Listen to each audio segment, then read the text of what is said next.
నమస్కారం ACT9 న్యూస్కు స్వాగతం. పార్లమెంట్ ఎన్నికల కౌంటింగ్ ప్రక్రియ నిబంధనల ప్రకారం ప్రశాంతంగా నిర్వహించేందుకు అధికారులు సన్నద్ధం కావాలని కలెక్టర్, పెద్దపల్లి జిల్లా ఎన్నికల అధికారి ముజమ్మిల్ ఖాన్ అన్నారు. పెద్దపల్లి జిల్లా రామగిరిలోని JNTU ఇంజనీరింగ్ కళాశాలలో కౌంటింగ్ నిర్వహణపై సంబంధిత కౌంటింగ్ అధికారులకు శిక్షణ కార్యక్రమం నిర్వహించారు. ఈ కార్యక్రమంలో అదనపు కలెక్టర్లు అరుణశ్రీ, జివి శ్యామ్ ప్రసాద్ లాల్ తదితర అధికారులు, సిబ్బంది పాల్గొన్నారు. థర్డ్ ర్యాండమైజేషన్ లో మీకు టేబుల్స్ కేటాయించడం జరుగుతుంది.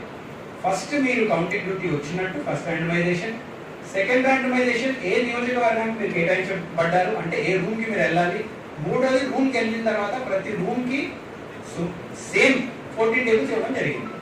ఆ టేబుల్ ఏంటనేది మీకు కేటాయించడం జరుగుతుంది.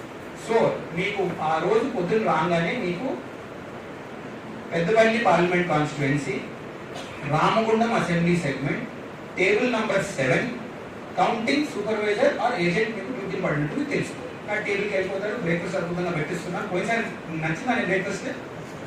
ఓకేనా? ఓకే. నేనైతే నెక్స్ట్ 10 minutes లో మీకు స్పష్టంగా నా రిక్వెస్ట్ ఊహించుకోండి ఒకసారి ఎలా చేస్తామనేది. అదే మన కౌంటింగ్ కూడా అంత ఈజీగా మనం చేసేస్తాం. స్టెప్ 1 మీరు రిపోర్ట్ అవ్వాల్సిన టైం ఏంటి? 5 o'clock రిపోర్ట్ అవుతారు. మీ డ్యూటీ మీకు ఇవ్వడం జరుగుతుంది. వెళ్ళి బ్రేక్ఫాస్ట్ చేసుకొని మళ్ళీ హాల్కి around 7 o'clock you will return to the hall. Tables దగ్గర కూర్చుంటారు. 8 o'clock ఏమవుతుంది సార్?